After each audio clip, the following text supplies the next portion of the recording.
Well, hello everyone. Again, it is Karen Ann Harlos of Jurassic Dictionary, where we examine old, dying, obsolete, maybe still slightly struggling for breath words that are just cool and even better if they have some really neat historical spin to them. They don't all, but a lot of them do. I am more known for my libertarian political commentary, but history and words certainly are my lost calling. So, what is the word for this week? We're going to do several variations of it. It is gloppen or gloppened. And we're going to deal with some more variations of this word, but it's basically gloppen. And what does gloppen mean? Well, this is another one that has become dialectical in Britain, in British speech, which is just not unusual to me because I tend to like those kinds of words. And let's face it, we like to think America's been around for a long time, but we really haven't. These old words, they are going to come from across the pond, from the old country.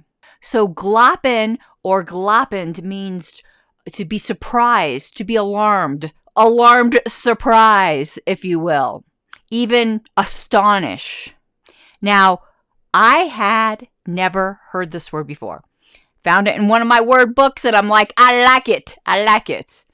I was glopping to see it. No, actually, I wasn't because I don't think that's the right way to use the word.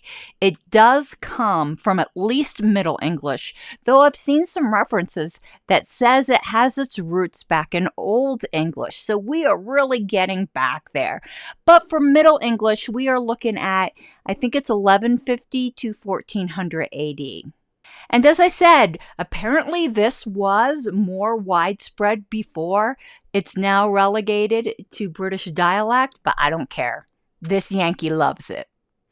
And a slight correction to what I said before, because I did glance down at my notes, because I always do have notes, and it dates Middle English to 1500. But from what I'm understanding about this word, its heyday was more towards the beginning. And hey, it's post-production me.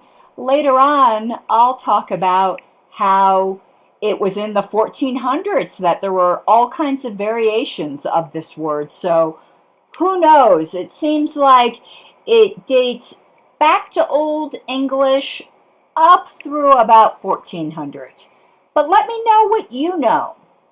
And that it actually came from the Old Norse. So here's where you're just going to have to put up with me and my terrible singing. I am my mother's savage daughter. Okay, I love that song. Anyway, from around that time period, are you gloppened by that? And the Old Norse word they say it likely goes back to is glupna, and maybe even Old Swiss. And maybe even Old Swiss, and let me look at this, giallo, something like that, meaning yellow. And then that immediately put a connection in my mind. Now, I don't know whether the connection of lack of bravery, saying you have a yellow streak up your spine or you're being yellow, how far back that goes, or if that's just an Americanism.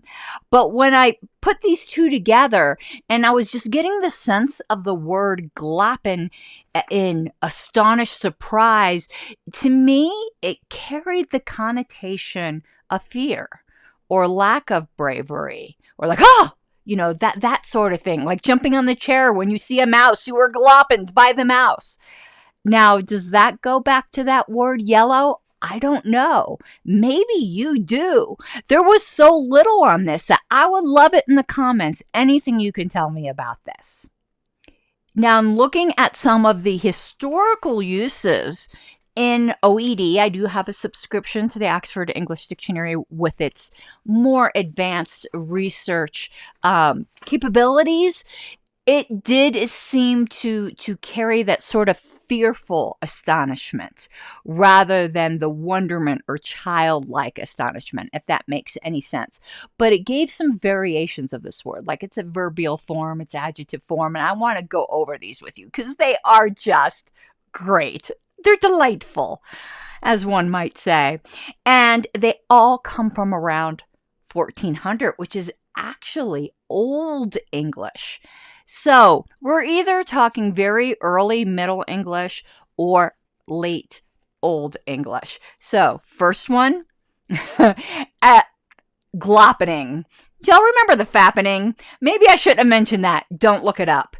But the gloppening, which is alarm. So if there was general alarm amongst the population, you could say it was the gloppening. Also gloppening, so that's a noun, the gloppening, but gloppening as an adjective, like we were gloppening those chumps.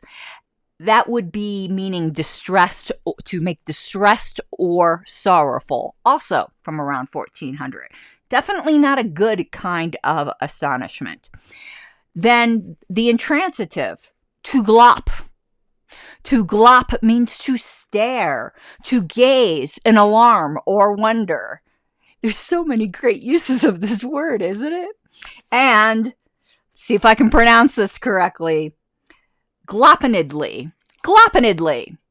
If you trounced about gloppenedly, it was to be in a state of alarm. And that would obviously be an adverb.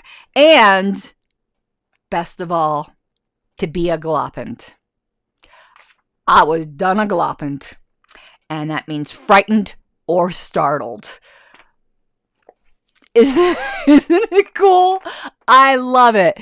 Gloppen. Will you use it? You know I'll use it. Now, I actually wrote out this sentence using some words that we've done in our brief time together. And I said, now I might be a bit too Penelopean at the moment to be a gloppened, or that just might be me being a wee cockerate. Almost doesn't sound English anymore. But that's really interesting because like when you read the Middle English, sometimes you don't know you're reading English, but that used some of the words we've been using before. And cockerate, you know, is one of my favorites because it just fits so well into Twitter. But I think gloppen does too. Let's see if we can revive this word, if we can bring it from across the pond. So that's it for this episode. If you like this show, please hit subscribe. I would really appreciate it. I would also love it if you would check out my other channels. My main channel is Pink Flame of Liberty, where I do political commentary, sometimes history, sometimes political history from a libertarian point of view. If that interests you at all, I would really love it. Again, Pink Flame of Liberty, and then also Pink Parliamentarian. I know I don't look the part, but I am actually a registered parliamentarian. So I wouldn't call myself like an expert, but I am highly proficient at Robert's Rules of Order, and I give weekly just little tips and tricks to help you have better meetings. If that is of any interest to you, I would love it if you would subscribe, and you could check out my website, pinkparliamentarian.com, if you happen to have an organization that has need of a parliamentarian. Until we talk next week, I hope you have an awesome whatever time of the world it is that you are now, in which you are being gloppened by this wonderful word now. Bye-bye.